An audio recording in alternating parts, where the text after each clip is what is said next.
Welcome back po sa Finding Hope with Amy.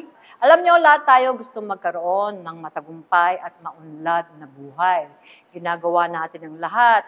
Di ba? Nagpupursige tayo para makamtan natin lahat ng mga gusto natin mangyari sa buhay natin. Pero kahit na anong gawin natin, hindi pa rin tayo nakakasiguro na 100% nang makukuha natin yung mga gusto natin or 100% na magtatagumpay nga tayo o magiging maunlad nga tayo. Pero alam nyo, sabi sa Joshua 1:8, huwag mong kalimutang basahin ang aklat ng kautusan. Pagbulay-bulayan mo ito araw at gabi para malaman mo kung papaano mo matutupad ng mabuti ang mga nakasulat dito. Kung gagawin mo to, uunlad ka at magtatagumpay. Wow, yun lang pala ang sikreto. Naku, teka muna, baka sabihin mo, Miss Amy, ibig sabihin ba, kailangan ko magbasa ng Bible? Ay, oo kapatid, kasi alam mo yung Bible, yan ang love letter sa atin ng Panginoon. Yan, ang Bible, nandun lahat ng mga instructions niya sa atin. Kasi ang Panginoon, ayaw niyang mapagod tayo, ayaw niyang maligaw tayo, ayaw niyang mag-aksaya tayo ng lakas at panahon dun sa mga bagay na hindi naman makakatulong sa atin, dun sa mga bagay na hindi naman natin kailangan. Pero teka muna, Ma'am Amy, o baka tanong mo ibig sabihin ba kailangan ko rin sundin yung mga pinagbabawal ni Lord doon? Ay, oo naman. Dapat, pag sinabi niyang bawal, huwag natin gagawin. Alam mo bakit? Kasi dito sa mundo na to, meron ditong kalaban si Lord. Ito yung manloloko. Kapag hindi mo alam ang salita ng Panginoon, ay nako, madadalak ka sa Kanya. Madideceive ka niya. At syempre, pag sinunod mo siya, hindi mo alam kapatid, akala mo okay yun, pero ang ending nun, mapapahamak ka lang. Kaya si Lord, nagbibigay siya ng mga warning sa atin para nun, hindi tayo maloko ng deceiver na yon. Okay? Ay, paano naman yung mga sinasabi doon na kailangan gawin, susundin ba natin? Ay, mas lalong kailangan natin sundin yung mga commands niya. Kasi yung mga sinasabi niyang yon, yun ang makakatulong sa atin. Hindi naman dahil sa manipulative ang Panginoon natin o nag-i-trip siya. Kasi iniingatan niya lang tayo. Di ba? O baka sabihin mo naman, ang hirap-hirap yata sumunod sa mga sinasabi ni Lord. Ay kapatid, hindi naman. Siyempre, di ba, ikaw pagka meron kang alam na isang bagay na pag ginawa mo, magtatagumpay ka, uunlad ka, hindi mo ba gagawin? Tulad halimbawa ng pag-aaral. Di ba? Kaya tayo nag-aaral para makapag-prepare tayo sa future natin. Hindi ka mahihirapan dyan. Paano? Pag sinabi ni Lord, mas maganda kung susundin natin.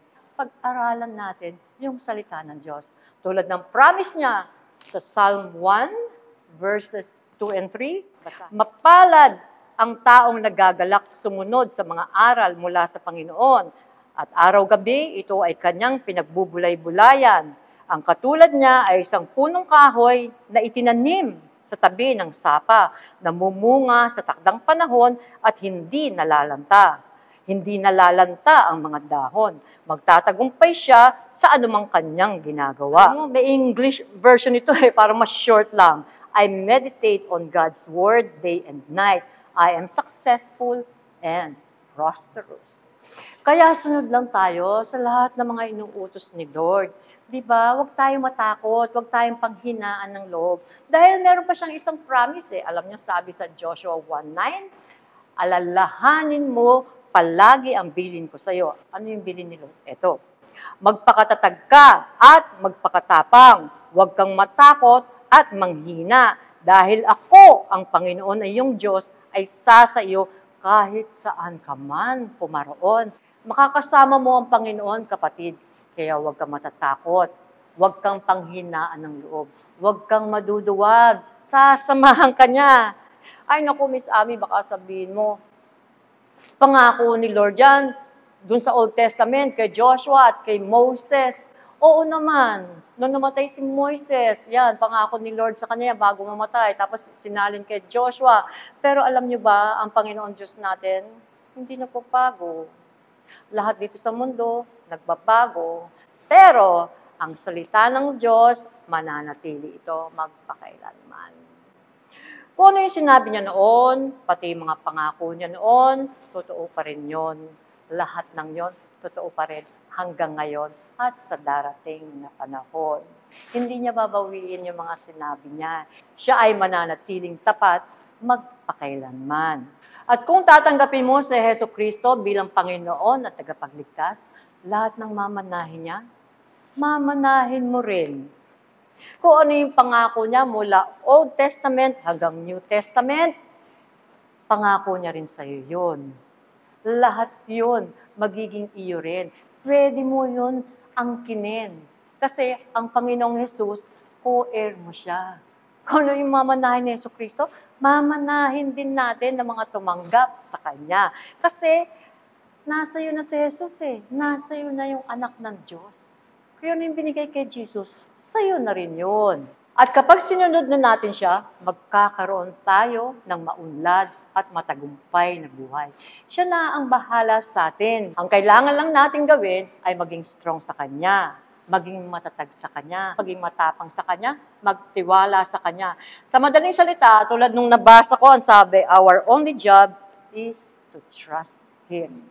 Kaya magandang pagbulay-bulayan o i-meditate ang salita ng Diyos kasi malalaman mo kung ano yung plano niya para sa'yo. Malalaman mo yung mga inilalaan niya para sa'yo. Yung mga hinanda niya para sa'yo. Kaya pag sinunod natin siya, magkakaroon tayo ng maunlad, matagumpay na buhay, kapiling siya.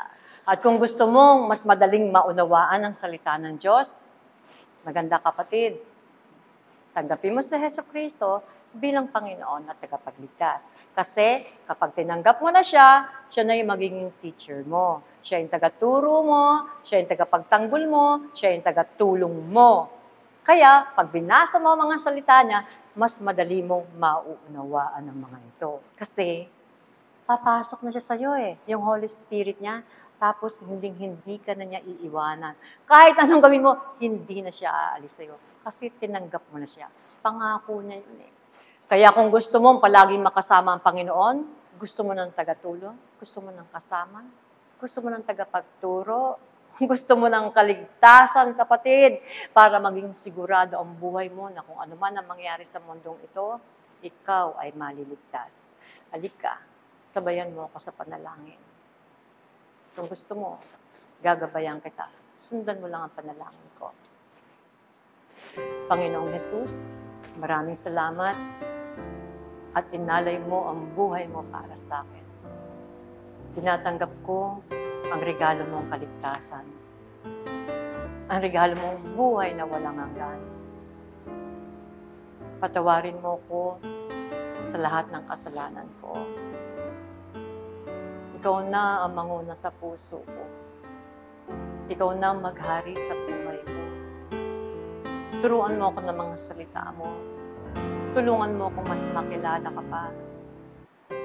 Gabayan mo ako sa lahat ng mga bagay na gagawin ko. Dahil kung ako lang, hindi ko alam.